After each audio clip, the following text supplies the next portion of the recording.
గురూజీ 72 గంటల్లోనే ఫోన్లోని అద్భుతమైన జ్యోతిష్య పరిష్కారం చూపిస్తారు. నమ్మండి, నమ్మకపోండి, ఇది నిజం. శ్మశాన కాళి రుద్ర చౌడీదేవి ఆరాధకులు నంబర్ 1 వశీకరణ స్పెషలిస్ట్. గురూజీ మనిషి పుట్టుక నుండి చనిపోయే వరకు వచ్చే అన్ని క్లిష్టమైన సమస్యలకు పరిష్కారం ఇక్కడ లభిస్తుంది. విద్య, ఉద్యోగం, వ్యవహారం, స్త్రీ ప్రేమ, పెళ్లి, సంతానం, స్త్రీ పురుష వశీకరణం, భూవశం, భార్యాభర్తల కలహాలు, కోర్టు సమస్యలు, విడాకుల సమస్యలు, చేతబడి, అప్పుల బాధ, ఇంకా మీకు ఎలాంటి సమస్యలు ఉన్నా 72 గంటల్లోనే శాశ్వత వందే భువనాపతిం సురగురుం వందే జగత్కారణం వందే పన్నగభూషణం మృగధరం వందే పశూనాం పతిం వందే సూర్య శశాంక వక్ని నయనం వందే ముకుంద ప్రియం వందే భక్తజనాశ్రయం చ వరదం వందే శివం శంకరం. లిమిటో సరిసరిగా వచ్చింది చూద్దాం. ఓంకార మంత్ర సంయుక్తం నిత్యం ధ్యాయంతు యోగినః కామదం మోక్షదం తస్మై ఓంకారాయ నమో నమః. నమస్తే దేవదేవేశ, నమస్తే పరమేశ్వర, నమస్తే గరుడారూఢ నకారాయ నమో నమః. నమస్తే పరమేశ్వర, నమస్తే వృషభారూఢ నకా. తప్పపోయిందయ్యా ఇది. ఇప్పుడు గరుడారూఢే విష్ణుమూర్తి, వృషభారుడు బదులు గరుడారుడు అన్నా. ఓంకార మంత్ర సంయుక్తం నిత్యం ధ్యాయంతు యోగినః కామదం మోక్షదం తస్మై ఓంకారాయ నమో నమః. నమస్తే దేవదేవేశ, నమస్తే పరమేశ్వర, నమస్తే వృషభారూఢ నకారాయ నమో నమః. మహాదేవం మహాత్మానం మహాపాతకనాశనం మహాపాపహరం వందే మకారాయ నమో నమః. శివం శాంతం జగన్నాథం లోకానుగ్రహకారణం శివమేకం పరం వందే శికారాయ నమో నమః. వాహనం వృషభో యస్య వాసుకీ కంఠభూషణం వామే శక్తిధరం వందే వకారాయ నమో నమః. యత్ర కుత్ర స్థితం దేవం సర్వవ్యాపినమీశ్వరం యల్లింగం పూజయేత్ నిత్యం యకారాయ నమో నమః. 12వ రాశి మీనరాశి. ఈ మీనరాశికి ఏలునాడు శని 2 సంవత్సరాల 6 మాసాలు అయిపోయింది. మొన్న మార్చి నుంచి 2వ రాశి వచ్చేసాడు శని. ఈ 2వ రాశి నుంచి శని మారితే కానీ ఈ మీనరాశి బాగుపడదు. అప్పటిదాకా వీళ్ళ బాధ వీళ్ళు పడాల్సిందే కానీ ఎవరు బాధ తెచ్చేవాళ్ళు లేరు. నాకు 80 ఏళ్ళు వచ్చినాయండి. నాకు కాళ్ళు బాగా లాక్కుపోతున్నాయి, కాళ్ళు నొప్పులు ఉన్నాయి. 24 గంటలు నొప్పులే. ఎవరన్నా పిసమంటే 24 గంటలు పిసినా కూడా నా కాళ్ళు నొప్పులు సాకవు. అందుకోసమని ఎవరు పిసుకుతారు? ఎవరు పిసగక్కల్లా. చేతనైతే నా కాళ్ళు నేర్పించుకోవాలి, లేకపోతే నా బాధ నా నొప్పులు నేను అనుభవించాలి. కాబట్టి ఈ మీన రాశి పరిస్థితి అట్లా ఉంది. కాబట్టి ఈ రాశి వాళ్ళు డేట్ ఆఫ్ బర్త్ ద్వారా జాతకం చూపించుకోండి. ఎవరి బాధ వాళ్ళు పడండి.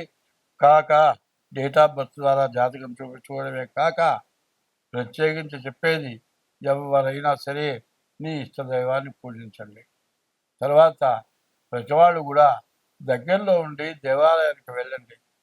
ఇది కాకుండా తల్లిదండ్రులకు అన్నం పెట్టండి. కనీసం కొంతమంది అమ్మా నిన్నే గుళ్ళోకి తీసుకెళ్తారా అని తీసుకొని కారులోనో బండి మీద ఎక్కించుకొని బాగా ఊరి బయటకి అడవి చుట్టుపక్కల కనీసం 15-20 కిలోమీటర్ల దూరంలో నారా పురుగు కనపడే చోటుకి పోయి నుంచోబెట్టమ్మా ఇక్కడ నుంచో ప్యాస్ పోసుకొస్తా అని చెప్పి కొంచెం దూరంలో నుంచోబెట్టుకొని వీళ్ళు కారు వేసుకొని వెళదాన్ని పోయిరారు. వాళ్ళ గతి ఏంటంటే ఎవరన్నా వచ్చి రక్షిస్తేనే బతుకు, లేకపోతే వాళ్ళు బతకాల చావాలా. కొంతమంది ఏం చేస్తున్నారు, తారీసుకొచ్చి రూమ్ మాట్లాడి వృద్ధాశ్రమంలో అన్నీ చెప్పి ఇవేం తెచ్చుకోండి అని చెప్పి, అమ్మా ఇక్కడే ఉండు నేను ఇప్పుడే వస్తా అని చెప్పి ఆ సూట్ కేసుతో సహా పెడుతూ పెడితే లోపల ఎందుకు ఆయన ఇక్కడే ఉంటారా అని ఆమె నుంచుంటుంది. వీడు వెళ్తాడు. వీడేం చేస్తారు, వృద్ధాశ్రమ నీ కొడుకు ఇది వృద్ధాశ్రమంలో చేర్చాడు, రామ్మ లోపల కూర్చున్నా, ఎండ మండిపోతుంది రామ్మ. లేదయ్యో మా అబ్బాయి వస్తాడు, ఇప్పుడే వస్తాడని చెప్పి వెళ్ళాడు. మా అబ్బాయి వస్తాడు, నన్ను తీసుకెళ్తాడు, మా అబ్బాయి చాలా మంచివాడు, నాకు ఎప్పుడు అన్నం పెట్టాడు, నన్ను ప్రేమగా చూశాడు, నా కొడుకు వస్తాడు. ఈ కొడుకు కోసం అని చచ్చిందాకా ఆమె అక్కడే నిలబడింది. ఈ వార్తలు ఎన్నో వింటున్నాం. మరి ఇవన్నీ ఏమిటి చెప్పండి. ఒక ఆయన ఉన్నాడు, పిచ్చెక్కింది, గడ్డం తలా పెరిగింది, రోడ్డు మీద అడుక్కుని తింటున్నాడు. ఆయన ముందు ఫ్యాక్టరీ పెట్టుకున్నాడు. ఆయన భార్య ఏదో చేయరాని తప్పు చేసింది, అది చూశాడు, విరక్తి పుట్టింది, ఫ్యాక్టరీ వదిలాడు, ఇల్లు వాకిలు వదిలేశాడు, పోయి తాగటం మొదలుపెట్టాడు. మరి అందరికీ మంచి చెబుతున్నాడు. అటువంటి వాడిని మన వృద్ధాశ్రమం వాళ్ళు కూడా తీసుకొచ్చారు. మరి ఆయనకి చాలా గడ్డం చేయించి, ఏం లేదు, ఎంతోమందికి ఎన్నో మాటలు చెబుతాడు, మంచి మాటలు చెబుతాడు, అందరు వస్తారు వింటారు, పావులా బేడా ఇస్తారు, అది పెట్టి తాగుతాడు. సరే, మరి యూట్యూబ్ వాళ్ళు పట్టుకెళ్ళి ఒక ఆశ్రమంలో చేర్చారు. ఇప్పుడు ఆయన తాగుడు మానేశాడు. ఏమయ్యా నీకేం కావాలయ్యా? ఏమీ లేదండి, నా పిల్లలు నాకు అక్కర్లేదు, కానీ నా పిల్లలు పెద్దవాళ్ళు అయినారండి, ఒక్కసారి నా పిల్లలు చూడాలి. మరి చూస్తూ ఉంటాయా? ఛీ నేను రాను. మరి ఎట్లాగయ్యా? వాళ్ళు అడ్రస్ చెబుతూ ఉంటాయా? నేను చెప్పను, కానీ నాకు చూడాలని నాకు ఉంది, వాళ్ళకు కూడా ఉండాలిగా. వాళ్ళకు లేదు. వాళ్ళ అడ్రస్ చెబుతాను, నువ్వు పోయి తీసుకొస్తే వస్తారా? రారు. నన్ను తీసుకెళ్తావా? ఒప్పుకోను. కాబట్టి ఇది నా పురాకృత కర్మని నేను అనుభవిస్తున్నా. ఎవరికి నేను అపకారం చేయలే, నాకు ఇవాళ గతి పట్టింది. కానీ ఒకటి మాత్రం చెబుతున్నా, ఈ ఆశ్రమానికి వచ్చిన తర్వాత తాగుడు మానేశా, బీడీ సిగరెట్ మానేశా. పైగా అతను వినాయలు ఎట్లా చేయాలో తయారు చేసి నేర్పాడు. కొంతమంది అమ్ముకొచ్చి పావలా బేడ ఇస్తున్నారు, అది కూడా వృద్ధాశ్రమానికి తింటున్నాడు. మరి పిల్లలు తల్లిదండ్రుల్ని ఈ విధంగా అన్యాయంగా వదిలిపెడితే ఎన్ని రకాల బాధలు వస్తున్నాయో ఆలోచించండి. పెళ్ళయిన తర్వాత మొగుడు పిల్ల మేమే ఉండాలి, ముసలివాళ్ళు అంటాం. సరే, నీ దాన్ని వెళ్తావు, వాళ్ళ దాన్ని వాళ్ళు వెళ్తారు. నీ పెళ్ళం ఎట్లా ఉందో నువ్వు తెలుసా? ఇంట్లో ఆడమనిషి ఒక్కతే ఉండాలంటే ఈరోజు చాలా కష్టంగా ఉంది. ఆమెను అనాల్సిన పని లేదు, దుర్మార్గులు ఉన్నారు, దానివల్ల రకరకాలైన బాధలు వస్తున్నాయి. ఇంటికి పెద్ద తలకాయ ముసలివాళ్ళు ఉండాలి. ఉంటే నువ్వు కానీ, నీ భార్య కానీ, నీ పిల్లలు కానీ సుఖంగా సంతోషంగా బతుకుతారు. వాళ్ళు ఏదైనా రామాయణము, భారతమో, భాగవతమో కథలు చెబుతారు, పిల్లలకు మంచి మాటలు చెబుతారు. కాబట్టి పెద్దవాళ్ళని వదిలిపెట్టబాకండి, తల్లిదండ్రులకు అన్నం పెట్టండి. తల్లిదండ్రులు చచ్చిపోతే మహారాజ పక్షాల్లో ఆ అబ్దికాలు పెట్టండి. వాళ్ళ ఫోటో పెట్టుకొని రోజు బతుకుండగా తల్లిదండ్రుల కాళ్ళకి దండం పెట్టండి. వాళ్ళు చచ్చిపోయిన తర్వాత వాళ్ళ ఫోటోకైనా దండం పెట్టండి. వాళ్ళు సర్వస్వం కోల్పోయి మిమ్మల్ని పెంచి పెద్ద చేశారు కాబట్టి అది మీరు గుర్తుపట్టుకొని జాగ్రత్తగా బతకడం మంచిది. స్వస్తి. ఇదిలో గాలి రావట్లేదు, ఏమి చేసే వెళ్తాం రాయను. ముందు మనం వినాయకుడు పూజ చేసాం, అయిపోయింది. కానీ అందరిలోకి మొట్టమొదటి వాళ్ళు ఎవరు? తల్లి తండ్రి. ఈ తల్లి తండ్రికి తగినటువంటి కార్యక్రమాలు ఏమీ చేయట్లేదు. అది బాగా ఉసురు కొడుతుంది మనందరికీ. కొంతమంది కనీసం కొడుకులు చూడకనో, వాళ్ళు విదేశాల్లో ఉండు వాళ్ళకి తోడు లేకనో బజార్ల తిరిగి చాలా బాధలు పడి అసలు ఎవరిని అడగలేక ఫుట్పాత్ల మీద పడుకొని చాలా బాధలు పడుతున్నారు. కొంతమంది వృద్ధాశ్రమంలో బాధపడుతున్నారు. కనీసం తల్లిదండ్రుల యొక్క కోరిక ఏముంటుందంటే మా మనవల్ని చూసుకొని పడదామనుకుంటారు. కొడుకు అన్నం పెట్టాడా లేదా అని ఆలోచన కాదు. నా మనవళ్ళు నా మనవళ్ళని కూర్చోబెట్టుకొని ఒకప్పుడు రామాయణ భారత భాగవతాలను చెప్పారు. మరి ఆ ప్రవర్తన తర్వాత పిల్లలు బాగా అవలంబించారు. మా చిన్నతనంలో మా నాన్న ఎన్నో పద్యాలు, ఎన్నో భాగవతాలు, ఎన్నో రకాల రామాయణాలు మరి ఇవన్నీ కూడా చెప్పాడు. ఆ చెప్పబట్టి ఇవాళ రోజున నేను చదువుకొని నాకేదో మిడిమిడి జ్ఞానం ఉన్నా కూడా ఇట్లాంటి యూట్యూబ్లో చెప్పగలుగుతున్నా. మరి అటువంటి జ్ఞానం మనకు లేక మనం చాలా ఇబ్బంది పడుతూ ఉన్నాము. ముందుగా నేను చెప్పబోయేది ఏంటంటే భాద్రపద బహుళ పాడ్యమి నుంచి అమావాస్య వరకు 15 రోజులు మహాళయ పక్షాలు అంటారు. అంటే ఇది పితృదేవతలకు పెట్టేటువంటి రోజులు. ఆ రోజుల్లోనే మరి తర్వాత రాబోయేది ధనస్సులో జనవరి నెలలో పంటలు పండుతాయి. అప్పుడు కూడా పితృదేవతలకి సంక్రాంతి పండుగ రోజున పితృదేవతలకు తర్పణ పెట్టి వాళ్ళ పేర్లతో పెద్దవాళ్ళ గుడ్డలు పెట్టుకోవడం ఇట్లాంటివన్నీ చేస్తారు. ఇవాళ అటువంటివన్నీ పోయినాయి. పల్లెటూళ్ళల్లో ఎద్దులు, ఆవులు కొమ్ములకు రంగులేసి మెళ్ళల్లో గంటలు కట్టి ఆ కొమ్ములకి రంగులేయటమే కాక ఆ కాళ్ళకి పసుపు రాసి బుట్టబెట్టి రైతైన వాడు ఎద్దు కాళ్ళ మీద పడతాడు. ఆ ఎద్దు ఎవరు? ఈశ్వరుడు వాహనం వృషభం. గోవెవరు? మహాలక్ష్మి, గోమహాలక్ష్మి. ఆ ఎరువుతోటి మనకు పంటలు పడినాయి. ఇప్పుడు ఆ ఎరువుతో పంటలు పట్టలేదు. మరి గోవుని మరి వృషభాన్ని తల్లిదండ్రుల్ని పూజించడం లేకపోవటం మనకు అరిష్టం కొడుతోంది.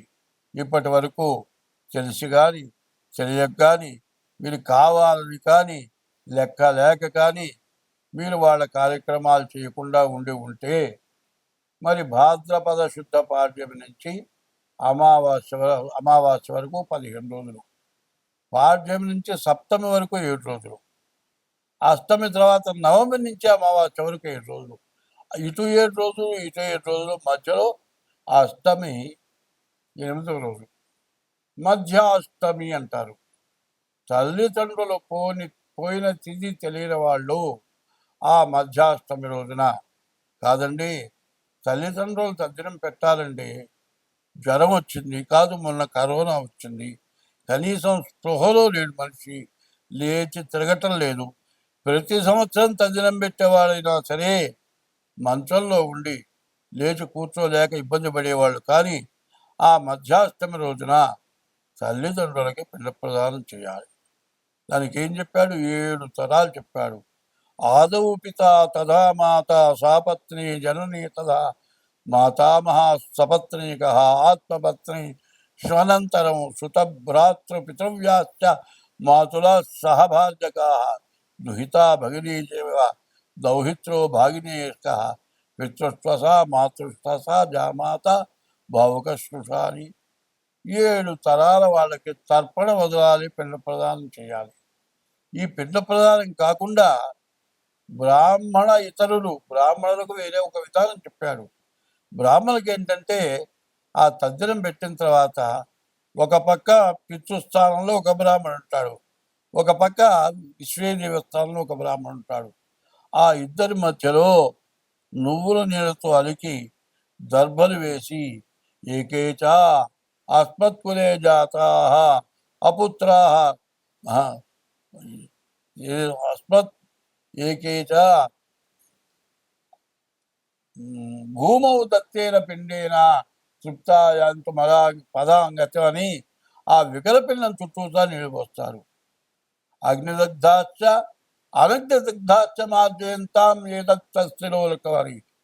అగ్నిలో పడి కానీ అగ్నిలో పడకుండా కానీ దేశాల మీద పోయి కానీ పర్వతాల్లో పడి కానీ నదిలో స్నానం చేయడానికి పోయి కొట్టుకుపోయి చచ్చిపోతే పిల్లలకు తెలియనటువంటి వాళ్ళు చాలామంది ఉన్నారు. మరి పుత్రులు లేని వాళ్ళు ఉన్నారు, గోత్రీకులు లేని వాళ్ళు ఉన్నారు. వాళ్ళందరికీ కూడా ఈ నీళ్లు ఉత్తమ గతులు కలుగొచ్చేయు కాక అని బ్రాహ్మణుడు చెప్పే తద్దినంలో ఉంది. ఇతర కులస్తులు పెట్టే దాంట్లో జంధ్యం, ఇతర కులస్తులకు జంధ్యం లేదు. పై కండువానే ముడేసుకొని జంధ్యంగా వేసుకొని ఆ పిండ ప్రదానం చేస్తారు. అయిన తర్వాత ఆ ముడి విప్పదీస్తారు. ఆ ముడి విప్పదీసి ఆ గుడ్డని నీళ్ళలో ముంచుతారు. ముంచి ఆ నీళ్లు నేల మీద పిండుతారు. ఏకేచ అస్మత్కులే జాతాః అపుత్రాః గోత్రిణోమృతః గృహంతు మయా దత్తము సూత్ర నిష్పీడనోదకము. ఈ నిండన పిండిన నీళ్లు మా తల్లిదండ్రులు కానీ మా గోత్రికులు కానీ ఎవరైనా వాళ్ళకి ఉత్తర కర్మలు అంటే చచ్చిపోయిన తర్వాత జరిగేవి ఉత్తర కర్మలు. ఈ ఉత్తర కర్మలు జరగకుండా పోయి ఉంటే వాళ్లకు నే ధన్యం నుంచి పిండే నీళ్ల వల్ల ఉత్తమ గతులు కలుగుగాక అని ఆ తండ్రి తండ్రిని పెట్టిన వాళ్ళు ఆ విధంగా ఆ ధన్యం నీళ్లు భూమి మీద పిండుతారు. ఇన్ని రకాల ధర్మశాస్త్రాలు మనకు చెప్పున్నాయి.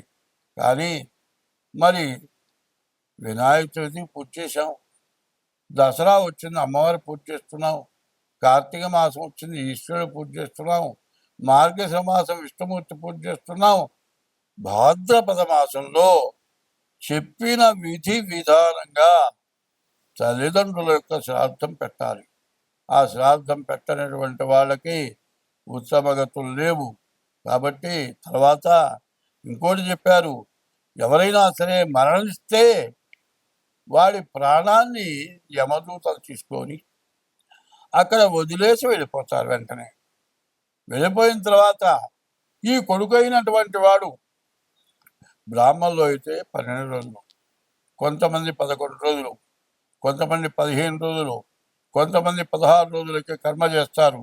ఈ కర్మ అయిపోయి పిండ ప్రదానం చేసి కొంతమందికి భోజనం పెట్టేంత వరకు ఆ ప్రాణి ఎక్కడైతే ఏ కొడుకుల దగ్గర పోయిందో ఆ ప్రాణ అక్కడే తిరుగుతూ ఉంటుంది.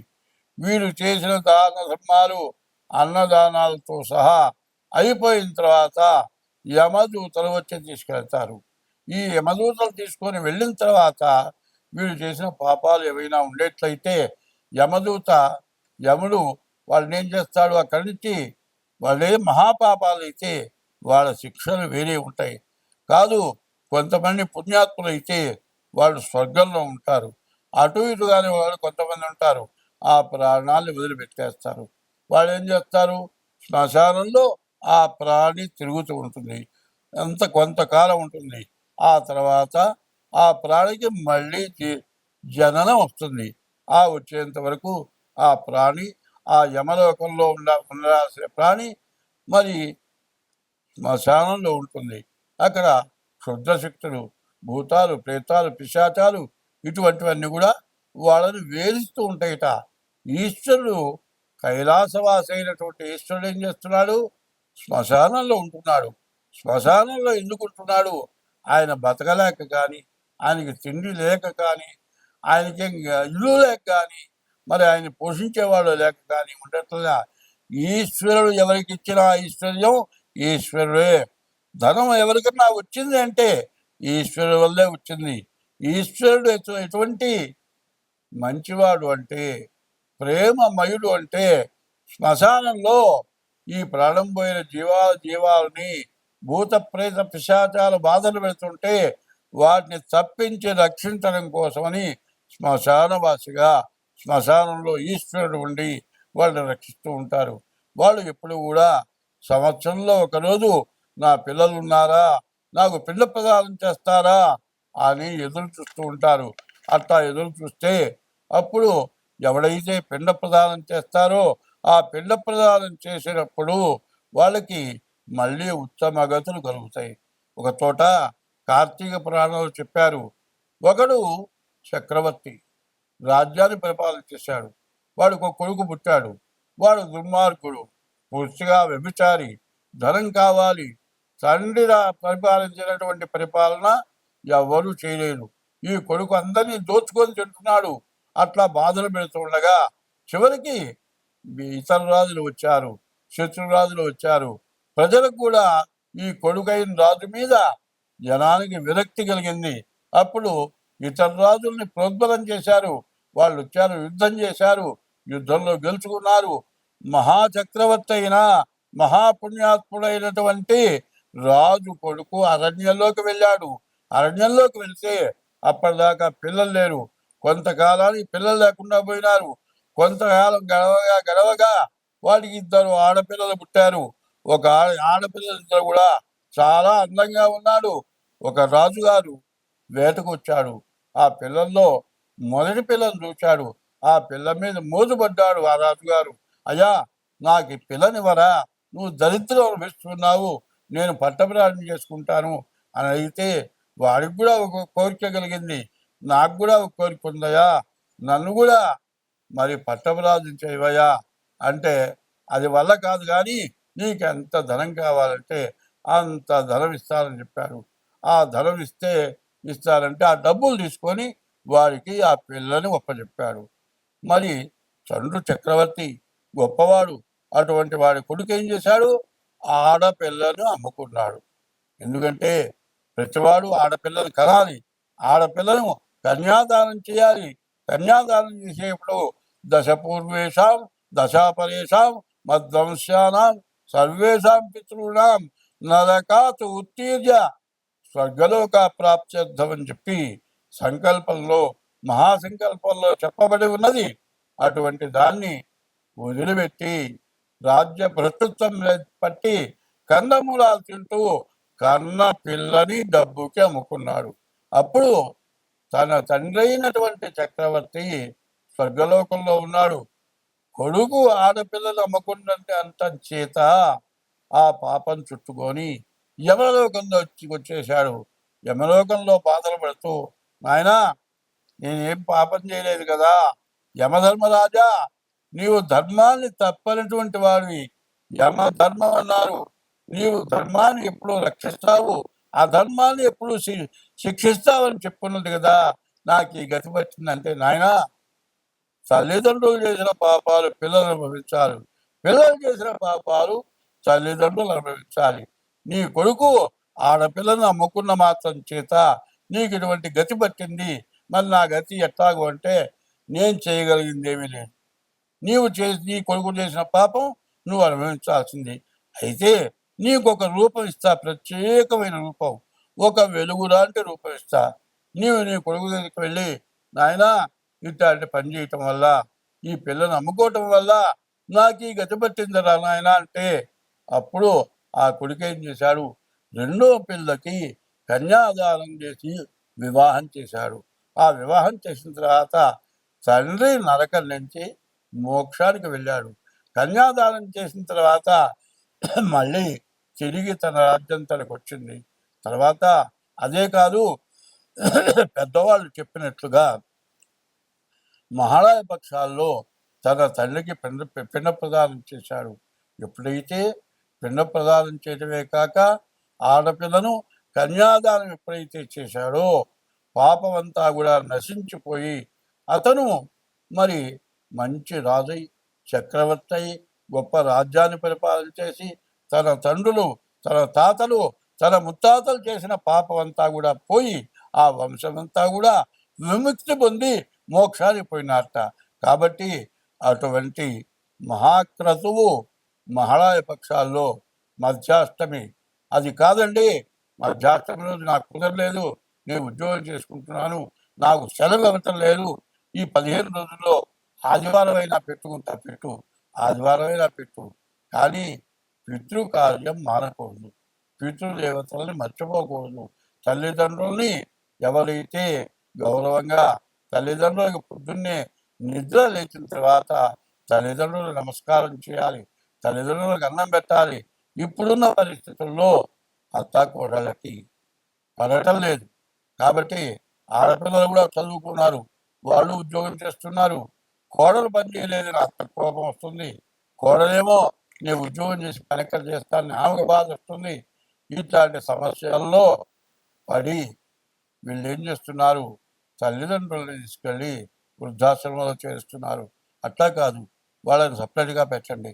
వేళకి నీ భార్య చేత అన్నం వండించి పెట్టండి. ఏమి అన్నం పెట్టావా? పెట్టాను.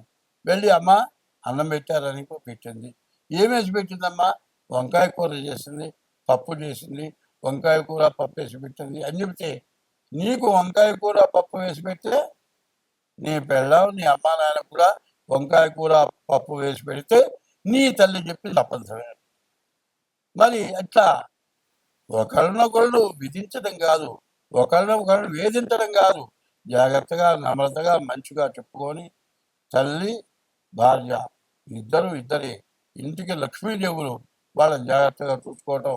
నీ భార్య 20 సంవత్సరాల వరకే ఆమె తల్లిదండ్రుల దగ్గర ఉంది, వాళ్ళని వదిలిపెట్టి వివాహం చేసుకొని జీవితం మొత్తం నీ దగ్గర గడుపుతోంది.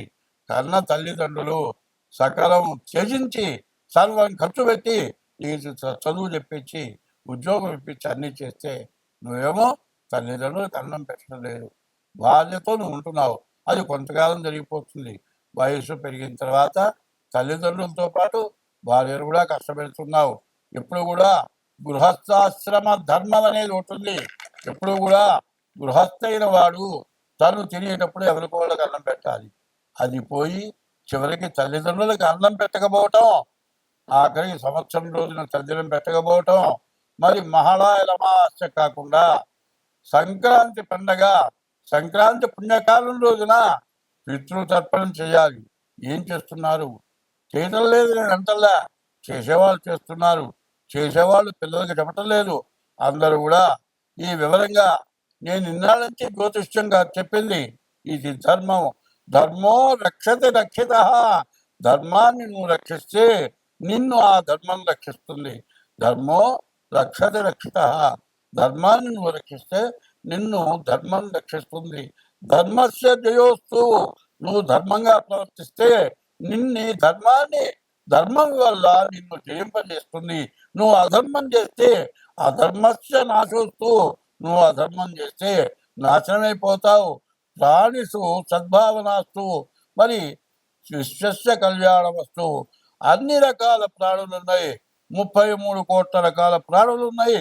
నీ చేతనైతే ఆహారం పెట్టు, వాటి జోలి బాపాకు, వాటిని హింసించబాకు.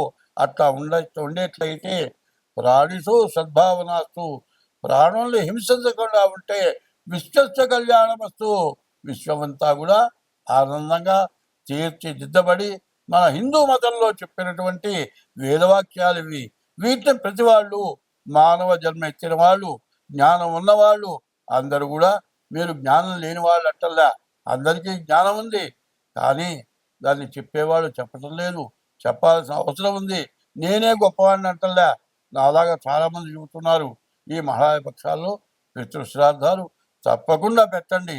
చాలా ప్రారంభంలో మరి మహాలయ పక్షాలని గురించి భక్తి దేవరాయ వాళ్ళు అడిగారు. ఇది వెంటనే ఇవాళ రాత్రికే దీన్ని విడుదల చేయండి. చేసి దీన్ని ఏం చేస్తారు అంటే ఫార్వర్డ్లో పెట్టండి, నాకు లింకు పంపించండి.